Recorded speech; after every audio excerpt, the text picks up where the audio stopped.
Rain doesn't fall here. It attacks.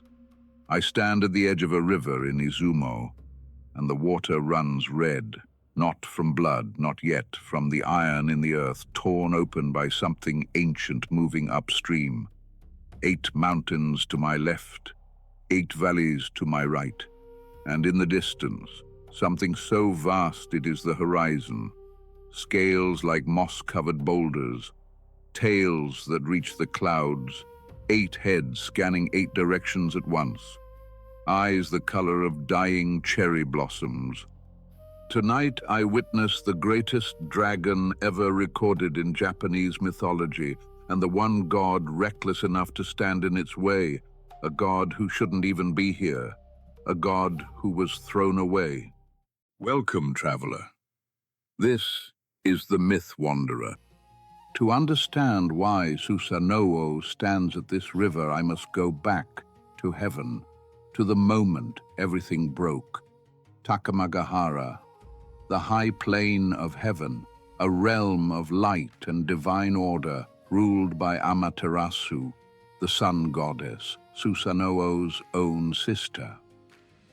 Susanoo was given dominion over the seas, the storms, the wild, untamable spaces between worlds, and for a time he ruled them, but something inside him would not be still.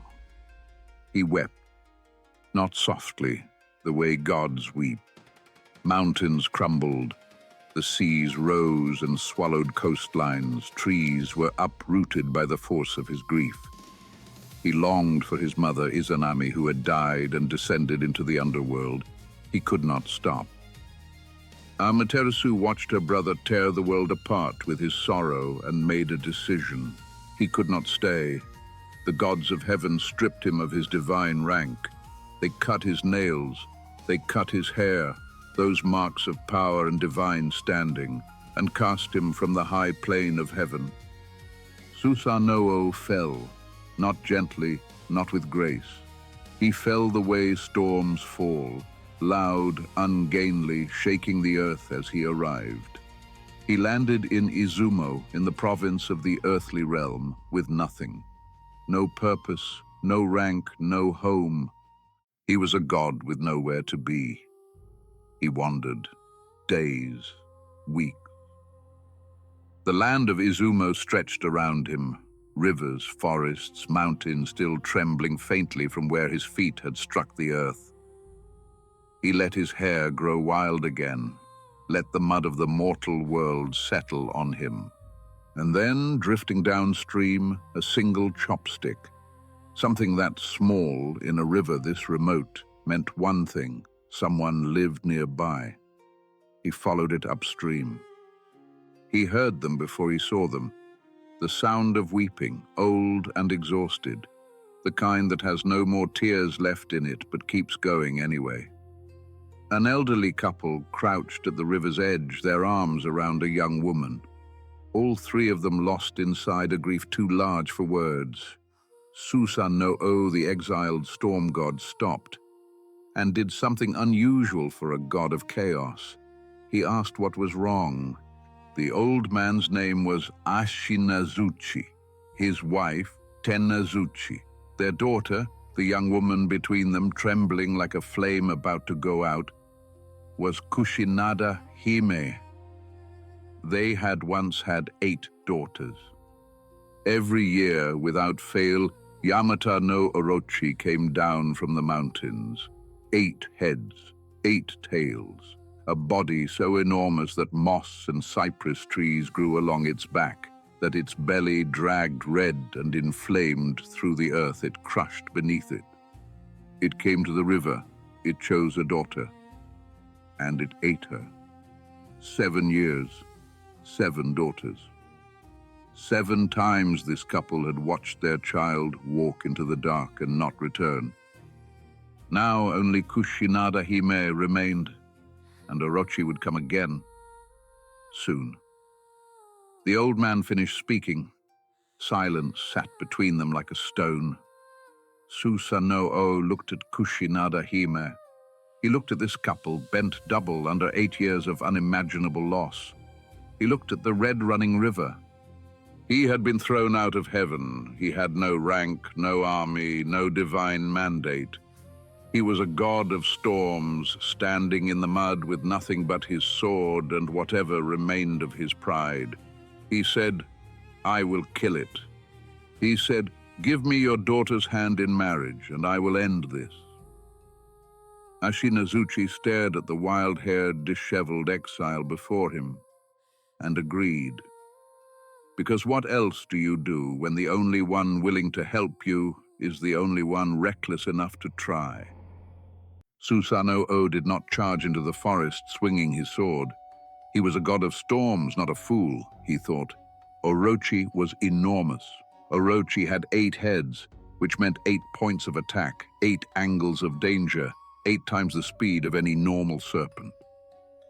A direct confrontation would end in seconds. But 8 heads also meant 8 mouths, and 8 mouths meant 8 thirsts. He turned to Kushinada-hime. In a gesture that would echo through Japanese mythology for 3,000 years, he transformed her, tucked her safely into the form of a fine-toothed comb, and placed her in his own hair against his scalp, where nothing could reach her. Then he set to work. He commanded Ashinazuchi and Tenazuchi to build a great fence around a clearing, a fence with 8 gates. At each gate, a raised platform. On each platform, a vat. Into each vat, sake. Not ordinary sake, yashori no sake. 8 times refined, strong enough to stagger a man with the smell alone. They filled the vats. They built the fence. They retreated into the shadows. And they waited. I wait with them. The forest has gone completely still. It arrives before you hear it. The ground moves first, a deep, rhythmic trembling like the earth itself is breathing wrong. Then the trees at the forest's edge begin to lean away from something massive moving through them. Then the smell, ancient water, iron, rot. The specific cold of something that has never needed warmth. And then the heads clear the tree line, 8 of them, each one the size of a house, weaving independently through the air, scanning, tasting, eyes like red lanterns, necks thick as ancient oaks. The body behind them goes on, over ridges, through valleys, disappearing into the darkness of the mountains it came from. Orochi moves toward the clearing. It finds the vats, and it hesitates, just for a moment. And then the smell of the 8 times refined sake reaches all 8 noses at once. 8 heads lower, 8 mouths open, 8 simultaneous sounds of drinking, deep and rhythmic, that shakes the fence with each swallow. Susanoo watches from the shadows, perfectly still. The drinking slows, the great heads begin to droop. One by one, they settle, each one into its own gate, each one in the exact position the sake was designed to put it. The enormous body shudders once. Yamata no Orochi, terror of Izumo, destroyer of 7 daughters, ancient as the mountains, falls asleep. Susanoo steps out of the dark. His sword is already drawn. What follows is not elegant. It is not the clean, artistic swordsmanship of legend. It is the efficient, methodical work of someone who came here to finish something. Head after head, tail after tail, the high river running red, just as I saw it at the beginning of this night. And then his blade stops. Halfway through the 4th tail, the sword hits something hard, metal against metal. He reaches into the wound, and his fingers close around something smooth and cold, and humming with a power even he can feel. A sword, inside the serpent's own flesh. He draws it out slowly. It gleams in the darkness, a blade that somehow captures the light of clouds, of gathering storms, of everything Susanoo once ruled from heaven. Later it will be called Amano Murakumo no Tsurugi, the heavenly sword of gathering clouds. Later still, it will be called Kusanagi, the grass cutter, and will pass down through the imperial line of Japan as one of the three sacred treasures, a national symbol that endures to this day. But right now, Susanoo simply holds it and understands. The monster he came to destroy was carrying in its own body the greatest treasure Japan would ever know. The fence stands, the vats are empty. Yamata no Orochi will not come again to this river. Susanoo reaches into his hair and draws out the comb, and Kushinada-hime returns, standing beside him in the silence of a clearing that will never again know this particular fear. He looks at what he has done. He looks at the sword in his hand, and then he looks at the sword he found and decides he will not keep it. He sends it upward to the high plane of heaven, to Amaterasu, a gift, an apology perhaps, the gesture of someone who knows that the greatest thing he found in the mud of exile does not belong to him. Amaterasu receives it, and for the first time since his fall, something in the distance between them closes slightly. Susanoo builds a palace in Izumo, the first palace in the place that will become the heart of Japanese civilization. He composes a poem, the oldest poem in Japanese literature, about the clouds and the eightfold fence, and the woman he brought back from inside a comb. He plants seeds, he builds a life. The exiled god who fell from heaven in grief, who arrived with nothing, whose nails had been cut, whose rank had been stripped, ends as something different. As the one who stayed, as the one who turned the worst moment of his existence into a reason to remain.